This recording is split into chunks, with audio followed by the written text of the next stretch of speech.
All right, welcome back, everyone, to Rockefeller College's Lunch and Learn lecture series. The topic of today's talk is education funding, policy, and advocacy in New York State. We're joined by four distinguished panelists today. So we have Dr. Melissa Arnold Lyon. She is an assistant professor here in Rockefeller College's Department of Public Administration and Policy. We are joined by Brian Cechnicki, if I'm pronouncing that correctly. He is the executive director of the Association of School Business Officials in New York State. We are also joined by Brian Fessler. He is the chief advocacy officer of the New York State School Boards Association. And finally, we have Robert Lowry. He is the deputy director for advocacy, research, and communications in the New York State Council of School Superintendents. So before I hand it over to our panelists, as always, the ground rules are more or less the same. If you have any questions over the course of today's presentation, just put those in the chat and I can read them to our panelists. Alternatively, if you'd like, some people did this last time, you can use the hand raise function and I can call on you and you can just ask your question directly to the panelists. With that being said, I'll pass it over now to our panelists.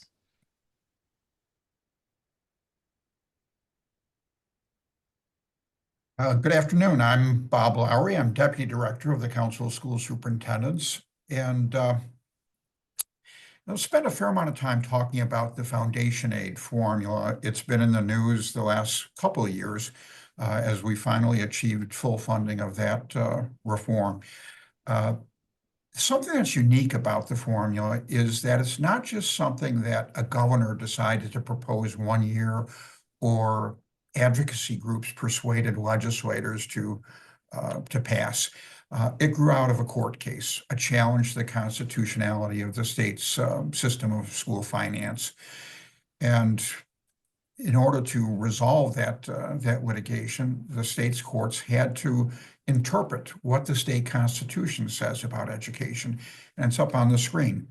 The legislature shall provide for the support and maintenance of a system of free common schools wherein all the children of the state may be educated. I think that's a very simple, clear, and to me, powerful statement. The last three words, though, I think are especially interesting. What does it mean to be educated? What the state's highest court ruled was that it meant that students were entitled to a meaningful high school education, and it defined that as an education that prepares them for the responsibilities of citizenship, voting, and jury service, and also for competitive employment, not just getting, an entry-level job, working in a grocery store as I did when I was 18 years old, but the beginning of a career. But it really put the greatest emphasis on the responsibilities of citizenship. And that was true when this provision in the Constitution was enacted back in 1894. That other word, may be educated, I think is also interesting. The state cannot make children educated. It's not shall be educated, but the state's obligation is to assure that all students have the opportunity to become educated. And so the court had to make some determination as to what that meant as well. It didn't prescribe, specific teacher-student ratios or anything like that, but it did speak of things like what it referred to as instrumentalities of learning, having sufficient numbers of well-prepared teachers, up-to-date curricula, so forth and so on. And next slide. Yeah. Okay. I see Brian Cechnicki has joined us. Yes, my apologies all for joining late. But happy to dive right in. Just quickly, I'm Brian Cechnicki, the Executive Director of the Association of School Business Officials, and happy to be here with my colleagues, Bob and Brian. And so I think some important context here and on top of sort of the constitutional obligations that Bob has talked about is what actually is, goes on in New York school finance. And so, when we think about education funding overall, it's really coming from three main sources: state aid, and we're going to talk about the formulas here in a moment, local sources, and for the vast majority of school districts, that is property taxes, but there are other revenues that they have. New York City and the city of Yonkers both have income taxes, as well as pilot agreements that are sort of in lieu of property taxes, fund balances and reserves that districts hold, and then also federal aid, which we've all become very familiar with in the last couple of months as the federal government has talked about changes to those programs. When we're looking at the state as a whole, you see percentages here. It's there's been some enhancements in the federal aid side due to COVID. So, but we see the majority of funds actually comes from local sources. But this is an aggregate view, and we look at individual school districts, it does vary district to district. And so districts with much less fiscal capacity, so think less property wealth, less income wealth, higher student needs, those tend to have a higher percentage of state aid and revenues that are coming from the state. So you might have a place like Buffalo. Off the top of my head, I don't remember the exact number, but let's say they're 75% funded from state aid, whereas wealthier district in the state, say at Scarsdale, in Westchester County, is in the single digits of state aid. So it can vary very widely from district to district. If you go to the next slide. And when we're looking at each of these individually, the focus really is on state aid, and even within the state side of support, there's some variation there. So the state aid formulas collectively we refer to as school aid or state aid or general support for public schools is one of the more legal technical terms for it. But the vast majority of this, roughly 90%, comes from the state's general fund. And so this is just the collection of income taxes and sales taxes and all sorts of other things that that the state takes in as revenue. But there are some dedicated funds through other means that are routed specifically for education funding. And so there's been a long history of lottery and the video lottery terminals, which are sort of the racinos in the state, Saratoga, Yonkers, that some portion of those revenues get funded specifically for school aid. And then in the more recent years, we've seen a proliferation of these. So as commercial gaming, the legalized casinos have come online, a portion of their revenues goes for education, as well as mobile sports wagering, and also cannabis legalization. There's some portion of the cannabis funds that are dedicated for education. So the calculation here is sort of separate. The state figures out how much it's giving to schools through the formulas, and then sort of figures out how much of these different sources it has available. So it's, if the state has a particularly good year in the lottery, it's not like immediately school aid goes up, but those other revenue sources do help the state sort of offset the general fund cost, which helps make sort of a more robust aid program more possible from the state's perspective.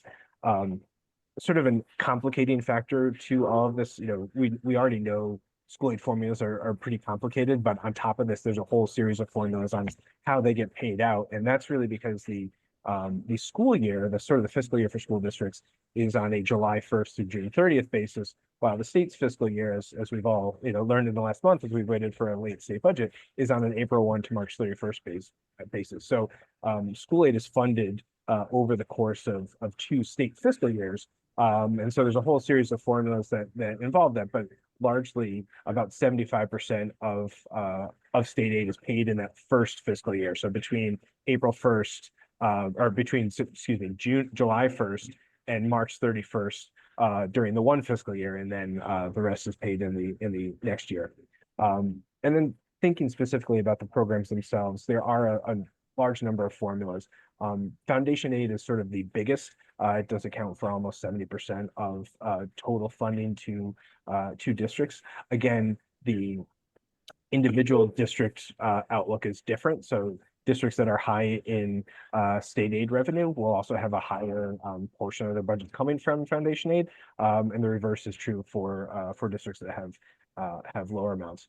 Foundation aid is a per pupil account or a per pupil aid that's based on a pupil count that's provided with some additional weightings for different student needs. But there are other formulas that look at actual costs. And so things like transportation, building, and postage costs, there's a reimbursement rate that's based on a number of different factors, but it ultimately is based on how much is a district spending in these couple areas. So if, how much are they spending on transportation, they will get 90% of those costs reimbursed. How much are they spending on building, maybe they'll get 85% of those costs reimbursed. And so those can fluctuate a lot, both because district spending patterns change year to year, and the calculation for the reimbursement rate changes year to year as well.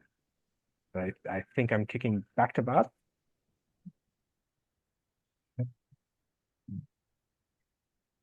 I mentioned before about how the foundation aid formula was a result of litigation. That was the case of Campaign for Fiscal Equity versus State of New York.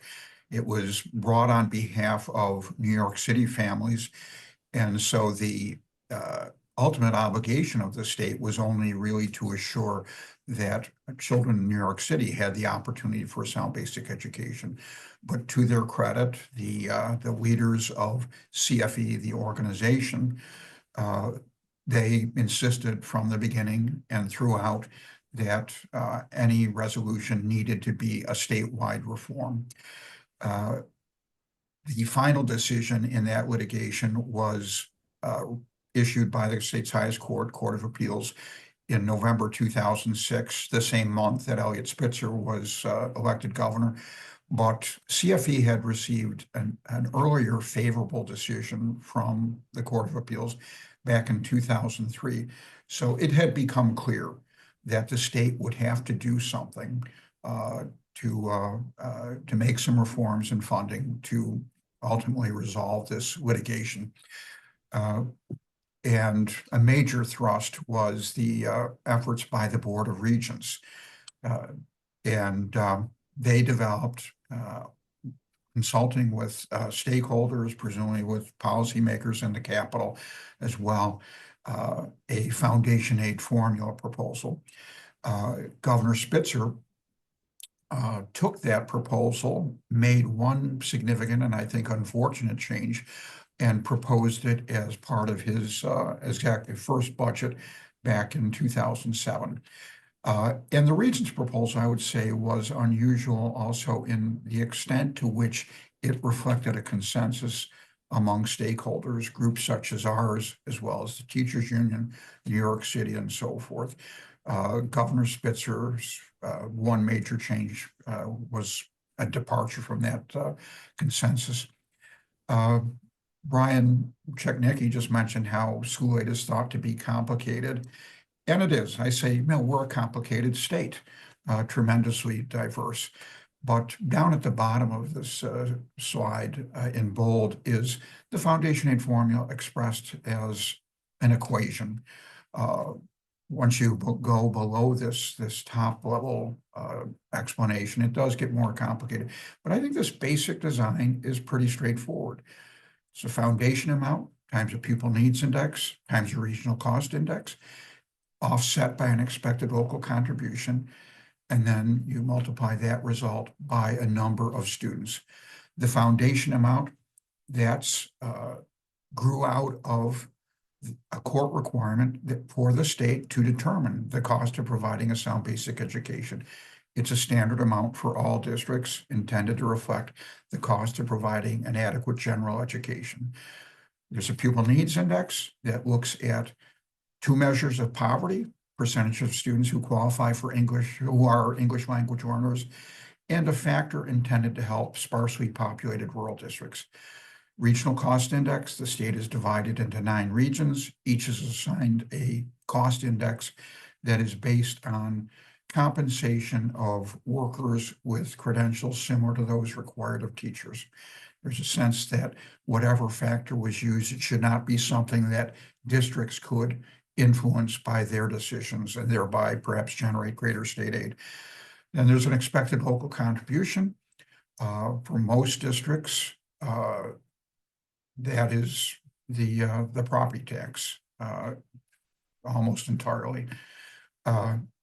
And the contribution varies depending on district wealth, measured both by property wealth and the incomes of residents. Poorer districts are expected to contribute less. And finally, this weighted pupil count, selected total aidable foundation pupil units. It starts with average daily membership, essentially enrollment, and applies weightings for students with certain characteristics. So, for example, the big one is student with disabilities is counted as 1.41 additional students.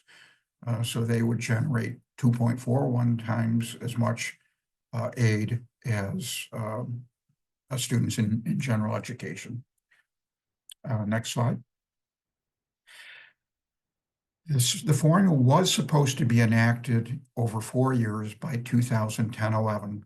And this, after the first 2 years, the state was basically on track to meet that.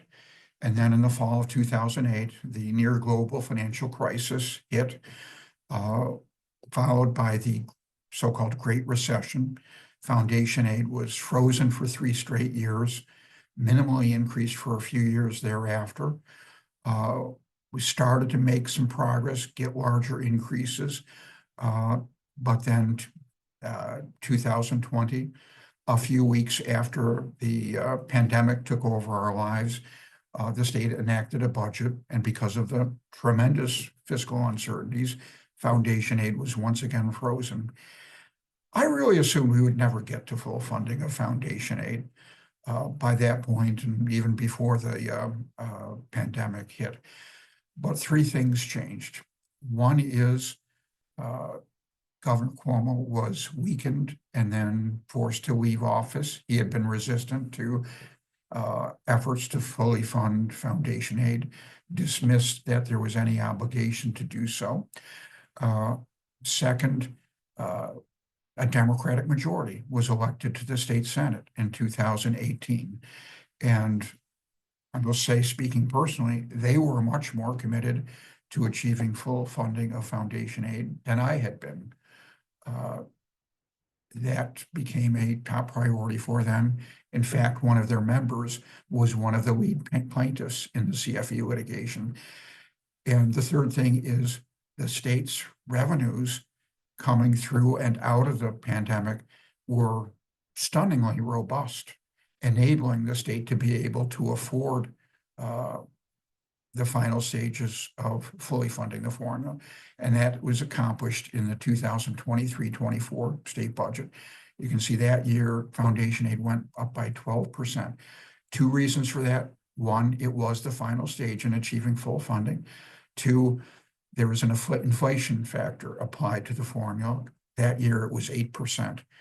I and others cautioned school leaders, once we got to full funding and as inflation calmed down, the increases would moderate significantly, and they did.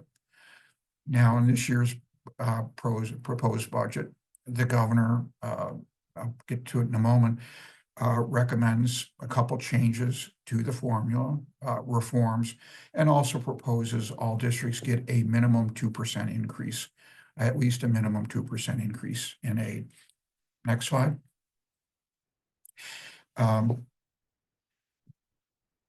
These 2 scatter plots, each bubble is a school district, and from left to right, they're sorted poorest to wealthiest. On the left is districts are sorted by, it's called the combined wealth ratio. When I first started working on school aid many, many years ago, this was one of the many initially intimidating terms I had to come to understand. But it's the primary measure by which district wealth or ability to pay is calculated. And as mentioned before, looks at both property wealth and resident income. I've forgotten most of the statistics I learned while at Rockefeller College, but I believe that what the R squared figure represents is variation in ability to pay explains nearly 69% of variation in foundation aid per pupil. Another way of sorting districts is by student needs. In this case, we'll use the pupil needs index, primarily poverty. And for those, the pupil needs index explains nearly 50% of the variation in foundation aid per pupil. And with both of these, I've said you wouldn't expect any measure to account for 100% of the variation, because we do look at multiple factors like both ability to pay, student needs, regional cost differences, so forth. And we also apply what's called safe harmless, so that districts do not lose aid from one year to the next. So all those things affect, how these charts turn out. Something that I have thought about, haven't reached a conclusion, but is, should the influence of student needs be greater? You can see there's like a 20-point difference between ability to pay and student need. Next slide.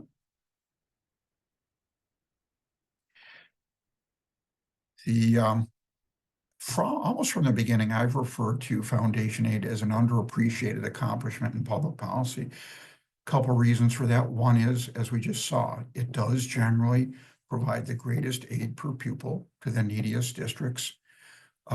Also, I think it's valuable that there's an explicit rationale behind the various elements of the formula, so that if the state has to change something, it arguably has to justify that, perhaps make a confession. No, we don't think it costs so much to provide a sound basic education. We don't think it costs that much more to help children in poverty, or we think that local property taxpayers should be paying more. So again, I think it was real, to me, what was enacted exceeded my expectations of what our system could produce. But by the time we got to full funding, 17 years had passed. Some pieces had never been updated. We're still using census poverty data from the 2000 census. Problems have emerged with other factors. I think there's almost universal recognition that eligibility for free and reduced price lunches is no longer a reliable measure of student poverty. And we've learned things since then. I think there's a sense, for example, that the weight given to English language learners is too low. Our groups and others, as well as both the Assembly, the Senate, and the State Education Department, supported funding for the Education Department to lead the research necessary to update the formula. The governor resisted that until this past year, but still did not want to give that role to the State Education Department. Instead, it was assigned to SUNY's Rockefeller Institute of Government, and they were required to produce a report with recommendations by December 1. The president of the Rockefeller Institute, Bob Magna, on a couple of occasions referred to it as a ridiculous deadline, and I would agree, given the complexity of this. But nonetheless, they delivered. And I was truly impressed by the report, not just how much they had been able to do by that ridiculous deadline, but also that they were able to come forward with recommendations to address virtually all aspects of the formula. And Governor Hochul's proposed budget for this year does include one or two of those recommendations, replacing each of the two poverty measures used in the formula. As I mentioned, census poverty data from 2000 and free and reduced price lunch data. We'll see if anything further gets done. There's a possibility that there will be some changes to the regional cost index in the budget that we hope will pass in the next few days. So that's an overview of the foundation aid formula, where it's at and where we might be going. Thanks, Bob. So, certainly the discussion around state funding for education for schools, state aid, foundation aid in particular, receives a lot of attention, especially right now, as knock on wood, the governor and legislature are putting the final touches on the state budget. And that discussion makes sense because that's kind of how our elected officials drive a lot of the policy, especially on the resource side of the ledger, kind of into and through our school districts across the state. But as my colleague Brian noted towards the beginning, statewide, the majority of education dollars spent by our school districts originates on the local side of the equation rather than on the state funding side. And so a couple slides here just to provide an overview of what that local side of the equation looks like. For most districts across the state, we refer to as fiscally independent districts. That local source of funding is primarily property taxes. When you own property and you pay local property taxes, in most cases, the largest portion of that entire property tax bill annually that you pay is attributable to the school district that your property is in. That, as I'll talk about in the next slide, is somewhat recently, within the past decade plus or so, is limited or restricted by the state's property tax cap. But for districts, mainly school districts within the state's big five cities, Buffalo, Rochester, Syracuse, Yonkers, and New York City, those districts are fiscally dependent. They are not their own taxing entity. They receive their local funding via the city that they are in. So Buffalo, Rochester, Syracuse, Yonkers, and New York City, rather than the fiscally independent districts who levy their own taxes.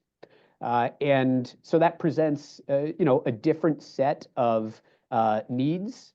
That presents, in some cases, a different amount of funding. Those decisions in terms of local resources within parameters and restrictions under state law, are not able to be made independently. Those big five districts are dependent on, the mayor and the city council discussions in order for their districts to receive local funding. Those are the two big buckets, property taxes and local government funding for the big five. But there are some other areas on the local side of the equation that can come into play as school districts are putting together their budgets. One is pilots, payments in lieu of taxes. And this is an area where school districts and economic development have some of the most direct connections. Industrial development agencies around the state, there are about 100 or so, kind of quasi-public entities, are able to enter into economic development or tax abatement deals with properties, developers, businesses, et cetera, for economic development purposes within those jurisdictions. One of the ways those deals play out is through pilot agreements. The IDA may, strike an agreement with the local grocery store and say, hey, Wegmans, if you build a new grocery store here, you won't have to pay property taxes. You won't be subject to the property taxes from your town, county, school district. Instead, we're going to come to an agreement on a specific amount of money or percentage of the property tax levy or property tax bill that you would pay. So these are exactly as they're described. They are payments in lieu of taxes, but they are decided upon independent from the school district taxing entity and school district levy process. In some school districts, there may be no pilots. And in some limited school districts, the pilot revenue actually makes up a significant percentage, in some cases a plurality of the revenue received by the district, especially on the local side. Within the school district budget, there is fund balance. This is a very restricted portion of funds that school districts can flexibly use as part of their budget process. And it basically originates from the amount of money left over at the end of the year for a school district. You'd much rather be slightly in the black than slightly in the red from the school district perspective and from the budget perspective at the end of the year. And so if there are excess dollars at the end of the year, the district can essentially hold them in fund balance and use that money if necessary in future years or for specific purposes. I noted that this is restricted. State law says that this fund balance cannot exceed 4% of the district's budget in that coming year. This is kind of a squishy, squashy area. There are kind of structural ways to end up greater than 4%. But this is an area that the state comptroller will routinely audit school districts, and districts can be dinged or written up if, especially from a structural standpoint, they are holding fund balance in excess of that 4% statutory limit. The next is restricted reserve funds. These are similar to a fund balance idea, that these are additional amounts of local dollars that districts hold. But think of it a little bit more in terms of a dedicated savings account. There are specific reserve funds that are authorized by state law for districts to hold, and basically money to set aside or to save for specific costs, either expected or unexpected in future years. A capital reserve fund is the most kind of common reserve or most notable reserve, where a district will slowly, with voter approval, set funds aside in their capital reserve in order to save for a future specific capital project.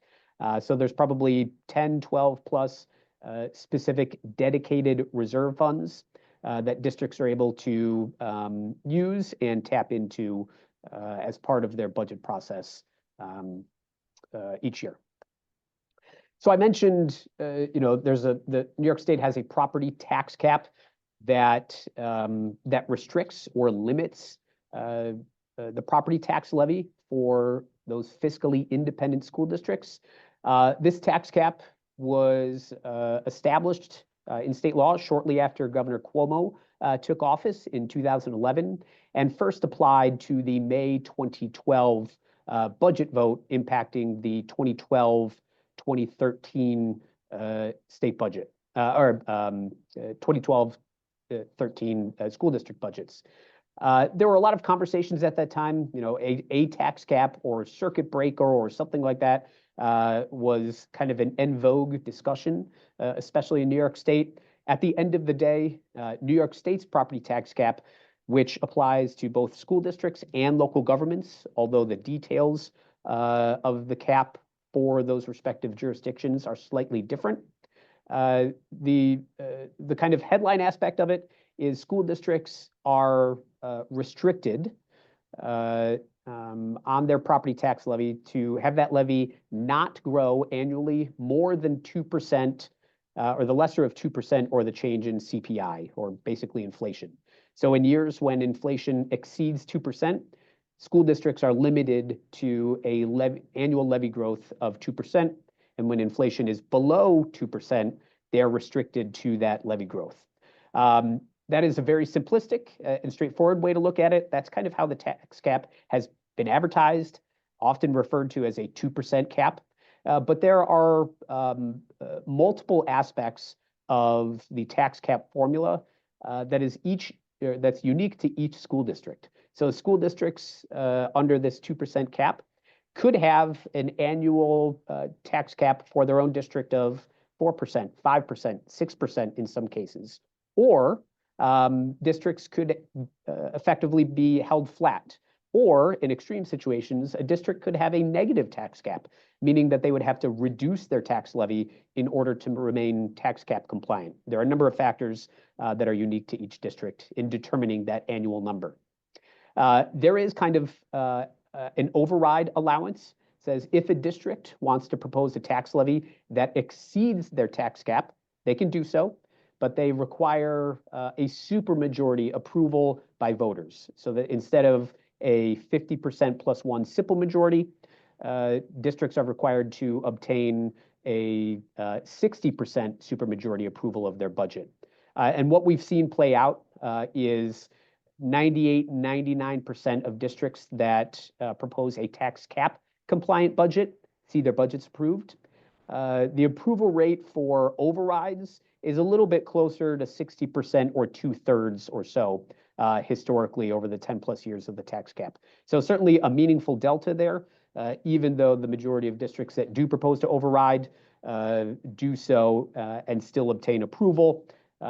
However, if a district fails to get approval on their budget, they're held to a contingency budget, which requires a flat tax levy. So the tax levy can't go up at all, regardless of what the tax cap does. So it kind of creates a somewhat meaningful disincentive to try to override the tax cap. What we've seen play out amongst votes, other than the changes in approvals, as I noted, is voter turnout has noticeably, and I think some would say significantly, declined under the tax cap era. It was never great, certainly, but as we've tracked total turnout and total votes, that number since the tax cap was put in place has declined, relatively drastically. I think conventional wisdom says that for most voters, if your district is tax cap compliant, they don't care.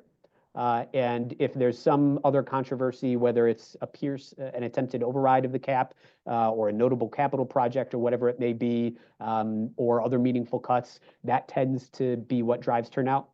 So we've seen under the tax cap, voter turnout decline, but approval rates increase. As I noted, a tax cap compliant budget sees 98, 99% voter approval. That number was in the lower 90s pre-tax cap era.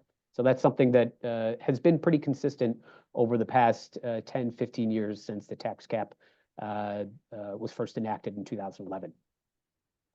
The last piece, as Brian noted, on the revenue side, certainly the smallest percentage piece, but over the past couple months, almost certainly the area that has received the most attention is federal funding.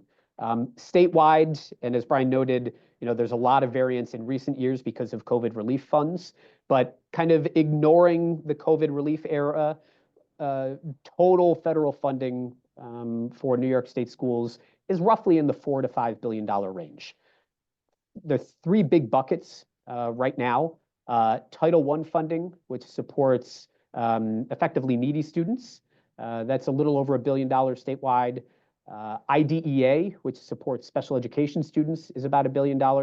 And then an area that has grown somewhat noticeably in recent years is federal funding for free school meals in New York. And that's now up to about $1.5 billion a year. So those three buckets themselves make up the vast majority of the federal funds that New York State schools receive. There are a slew of very small targeted funding categories that contribute to that overall $4 to $5 billion figure, but these three buckets make up the overwhelming bulk of that total. COVID relief funds. Through the three stimulus packages passed by the federal government in the year or so or the first year or so of the pandemic, there was a lot of dollars driven out from the federal government to states, to municipalities, to people, et cetera. School districts in New York alone, through those three buckets, received $14 billion. That's a significant amount of money. You look at total annual, as I said, federal funding outside of COVID for New York State schools is about a third of that. And so these relief funds provided significant infusion of dollars that basically has ended now. That was ending last year in the fall. There was some extensions that allowed the final expenditure actions to occur, and that was recently kind of abruptly ended by the federal government within the past month or so, and lawsuits over that as well. But in total, $14 billion for New York State schools through those three stimulus packages. One-time funding, but over a multi-year period. And so school districts were able to spend in a lot of areas to support directly and indirectly the impacts of COVID on students in our schools. There's obviously, significant general concern over the potential risk to federal education funding right now that school districts, front of mind for school districts and folks in the education field. And I think that's twofold. One is the potential kind of freezing of existing dollars that are flowing out now. But then, slightly longer term, the potential for reductions or cuts to some of these notable funding categories, Title I, IDEA, school meals, some of these other smaller programs that would bring down on a prospective annual basis the amount of money that New York State schools receive in education funding from the federal government. And last, certainly not least, I think the latest action that has driven the most angst is a letter from the U.S. Department of Education that required states and individual school districts, or asked states and individual school districts to certify that there are no illegal DEI activities going on in school districts. New York State pretty quickly sent a statewide letter saying, we're meeting all the requirements we've previously certified, so we're doing nothing now. There was a lawsuit putting a pause on that, and just recently, a federal court in New Hampshire effectively, ruled that letter unenforceable for the time being, and I'm sure that will be appealed as well. So this is the smallest bucket on an annual basis, but over the past number of months, certainly the area that has received the most attention, a lot of stress, angst about, and uncertainty about where this particular pot of funding is going. And from there, I will turn it over to Professor Ryan. Thanks. Lyon, sorry. It's okay. So some may be wondering how much all of this matters for kids. And this is something that has long been a concern of academics like me. But just in the past 10 to 15 years, economists have really turned their attention to this question and produced a number of very high quality studies that are able to estimate the effect of policies increasing spending for K-12 schools. And these are not just correlational studies. I'm talking about studies that are able to use cutting edge methods to identify the causal effect of school spending increases. And lucky for us, two folks reviewed these 38 studies in a recent meta-analysis, and they have two important headlines that I want to share. One is that when we look at this body of research together, we can see that a sustained $1,000 increase in spending per pupil causes student achievement and college going to increase meaningfully.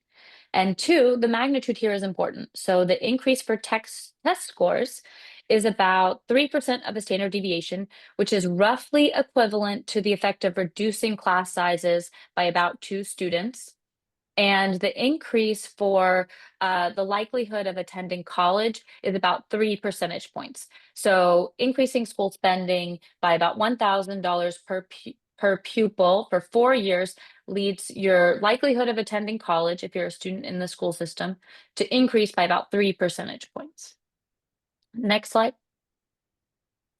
And it's also worth remembering how New York State stacks up compared to other states in terms of school finance and teacher salaries. So these figures show inflation-adjusted expenditures per pupil and teacher salaries over the past decade or so. And New York is in red. The other states are gray. And if you can see it, the US average is blue, but it's by definition in the middle, so it gets sort of covered up. So the major takeaways here are that New York State has the highest average expenditures per pupil on K-12 education and next to the highest average teacher salaries. We used to have the highest average teacher salaries, but inflation-adjusted salaries went down in 2022. And this is not that the actual salaries went down, it was that the salaries did not keep pace with inflation in 2022. And so now actually California is a tiny bit higher. But the inflation adjustment decrease is important to consider because it does matter for how individuals actually feel the salaries in terms of their pocketbooks. Next slide. Digging more into the changes over time in New York State, we can also look at some of the factors that are relevant for school finance and foundation aid. We see that enrollment is declining, and this is true across the country, but New York is experiencing it somewhat more acutely than other states. And we can also get a sense of how big these declines are. So over the past 15 years, enrollment has declined by about 300,000 students. Over that same period, the number of English language learners has increased, though it has leveled off in the past 5 or so years. But, since total enrollment has declined, that means that ELLs are now making up a greater share of students in New York State. Next slide. Showing a similar trend, we can see the number of students with disabilities and the share of students that are eligible for free or reduced price lunch increased up until about 2020. And then those have also leveled off and actually decreased slightly in the past 5 years. Next slide. Sure, and this, I know we want to make sure we have time for questions, so Connor, cut me off whenever you need to. And these couple slides can kind of, I think, just transition into the Q&A.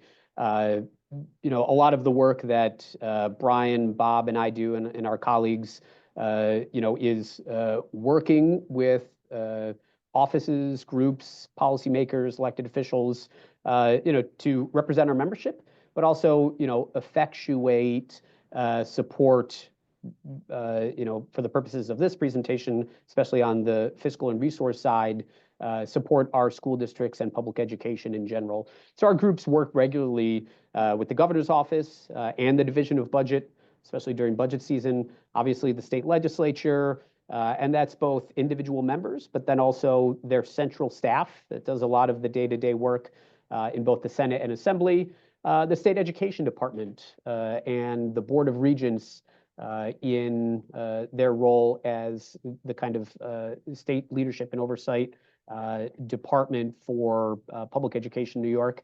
And depending on the particular topic, we work with other state agencies, whether it's the Division of Budget, environmental conservation, tax and finance, health, labor. Our work will, occasionally, kind of insert into those other state departments and agencies. And then on the non-government side, we work with a slew of education membership and advocacy organizations. The three of our groups, NISBA, NISCIS, and ASBO, we're all a member of the Educational Conference Board, which is kind of an organized coalition of what we like to say, the main or leading statewide education groups, K-12 education. The other four groups are NYSIT, the teachers union, SANES for principals and building administrators, the New York State PTA, Parent Teacher Association, and then there's a specific group for the Big Five school districts, the Conference of Big Five, which represents a significant minority of the number of students in the state between the Big Five school districts. And then, certainly that work also involves the media looking to us for information and education, but then it's also an opportunity for us to get our advocacy message out indirectly to policymakers and elected officials, but then more directly to voters and the general public. We mainly touched upon education funding and resource issues, but that's a small portion of our work. That's a small portion of the issues that school leaders and staff and administrators and teachers are focused on each day. Just a quick laundry list here. Professor Lyon talked about the declining enrollment statewide. That has a meaningful impact on our work in a variety of different areas. A little less than half the districts in the state have less than 1,000 students, about 275, compared to nearly 1 million students in the New York City public school system. That's a really wide gap and creates a lot of different and unique challenges when trying to come up with statewide policy. Increasing special education costs, both connected to increasing enrollment, but also the costs themselves for those same services. A teacher shortage and other staff shortages. Zero-emission bus transition that school districts are navigating. Student mental health, which was a challenge before the pandemic, but was really exacerbated, I think, by the pandemic. We continue to hear that from our schools. Early learning opportunities and challenges, career and technical education investments. And at the end of the day, and my colleague Bob says this very well, schools do now and are expected to do so much more today than even just 10 years ago, but certainly, more than a generation or two ago. That comes with costs, legitimate, and I think from the school folks' perspective, important and necessary. But it is a cost driver. It does create complications and challenges that we try to support our memberships in schools through our advocacy and through our support of them each and every day and year in and year out. From there, I'll turn it over to Connor, I think. Yeah. Thanks everyone for presenting. We're going to try to speed through some Q&A here in the last 10 minutes that we have. So I see in the chat, before we go on to the substantive Q&A, Guillermo Martinez wants to know if the slides used in this presentation are going to be made available by the attendees. I look to Renee and you all, but sure, I'm sure that's fine with us. Great. So again, oh, it looks like we have our first question in. Excellent. So this question is from Renee. She writes, thinking about some of the challenges and expectations you mentioned, how do non-educational items such as free breakfast and lunch programs, emotional support, healthcare services, etc., fit into school budgets and aid calculations? I'll jump in on this one. Really good question.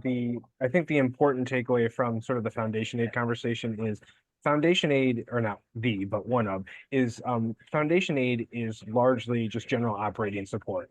And so districts receive that money, and it's essentially for use in any way they see fit. And so some of the things that you mentioned do have some specific reimbursements for them. There is, free breakfast and lunch does have both federal and state dollars that come with it. But some of the other programs really don't have a specific funding source attached to it. And so districts largely use a combination of their property tax money and foundation aid. And so that's why in both cases, those become really important, both the property tax cap and how much they're able to raise locally and how much of an increase they're going to get on their foundation aid side. Because if they're trying to expand what they're able to do, and they don't have, issues of student attrition, that they can find other ways to save money, those are really the two sources to be able to expand out those things. We often advocate for changes that would make some of these things more directly funded by the state. But anything that requires additional funding is a big challenge to get in the budget. One of the issues Brian mentioned, the OCCTE reimbursement, we've been fighting that fight for a decade now. And probably still not going to see it in this year's budget. So getting additional money beyond sort of the formulas is a challenge. And so districts have to find ways to kind of piece all this together. Yeah, I could add a little bit to that. My organization, the Superintendents, we've done surveys going back to 2011, mostly on finance issues. One question we ask the last few years is an open-ended question. What do you think is most important for policymakers, the media, and the public to understand about schools? And the number one theme that emerges that Brian Fessler touched on is the idea of schools doing so much more than ever before to help students and families with needs beyond academics. That can be things like food assistance, access to health care, after-school services, childcare, so forth. Big one is mental health. Two other questions that we have asked is, if you got more funding than what you need to just continue current services, what would be your top three priorities? And another was, how has your district budget affected various types of student services? And linking those two questions together can produce some beautiful graphs. Picking numbers out of the air, these aren't precise, but might be like 64% of superintendents said improving mental health services would be one of their top three priorities for new funding. The next year, we'd have about 64% saying our budget improved those services. And what that tells me is that, yes, there are categorical programs, competitive grant funding for mental health services, but districts are making the decision to allocate the more, general funding that they have available to them through foundation aid, through the property tax, to improve mental health services as one particular example. All right, it looks like we have a comment here from Shay Butler. She writes, very informative presentation, and then asks two questions. The first question she asks is whether there are any variations in the funding formula as it pertains to New York State and New York City charter schools. And then her second question is whether there is funding for families that homeschool.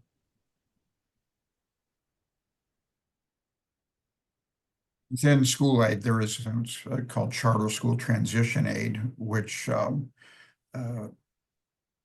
generally speaking provides aid to help districts in experiencing an influx of or an increase of students attending charter schools. There's other funding that helps school districts with the costs of charter schools, essentially funding for charter schools.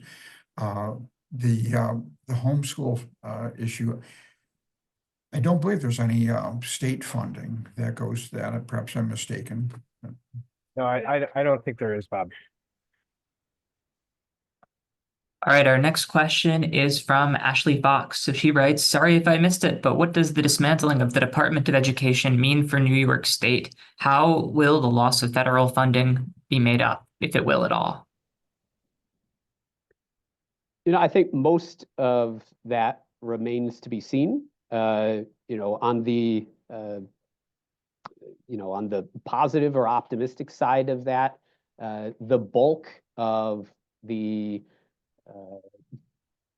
education funding that New York State schools receive from the federal government, would not necessarily be impacted by the existence or lack thereof of a U.S. Department of Education. Title I and IDEA existed prior to U.S. DOE's creation in the late 70s, and those are statutory formulas in law. And so, there's some technical protections there. Some of the rhetoric around the dismantling of the department or the hollowing out of the department, however you want to phrase it, has suggested that the intent is to, not touch or not meaningfully touch those funding streams. So, in the aggregate, I think, right now, the concern and angst and stress exceeds, any direct impact so far. But there's, that stress is meaningful, and that risk does not have to be unique to education funding. There could be reductions or freezes or other impacts to other areas that New York State receives federal dollars from that could have, a broader impact on the state budget. And with school aid being one of the largest portions of the state budget, perhaps there could be a risk there in order for the state to account for, loss of dollars in other areas. So that's a risk. The cessation of the final tail end of some of the federal stimulus dollars, some individual districts across New York, that has at least some level of tangible impact. But most of what's going on right now is, the threat to those dollars or the concern or the risk thereof, so far, mostly minimal direct impact on the K-12 school side in terms of federal education dollars. All right, it looks like we have time for one last question. So this is going to come from Guillermo Martinez. So he asks, do any of the organizations presenting advocate for removing the tax cap put in place over a decade ago? And then how would removing the cap impact the outflow of residents New York State is seeing? I'll jump first. Speaking for our organization, sure. We have and would be happy with the elimination of the tax cap. That I think is as close to as far away from reality at this point as possible. That's pretty entrenched. There was some hope that with Governor Hochul assuming the position rather than Governor Cuomo was the main proponent of the current tax cap. There was some hope that perhaps some of that grip would soften. But all of our groups pushed for a particular targeted piece of legislation last year that made a sensible, from our perspective, reform to the tax cap. Bipartisan support, kind of across the board, and that was vetoed by Governor Hochul late last year. So yes, we've supported it. Yes, we'll continue to support it, but I don't think it's anywhere, within chances for repeal anytime in the near future. All right, so we're going to wrap things up. So thank you to our panelists for your informative presentations today. Thank you also for answering so many questions so efficiently in this last 10-minute window. And of course, thank you to everybody who participated and engaged with our panelists. Thank you once again, everyone, for coming today.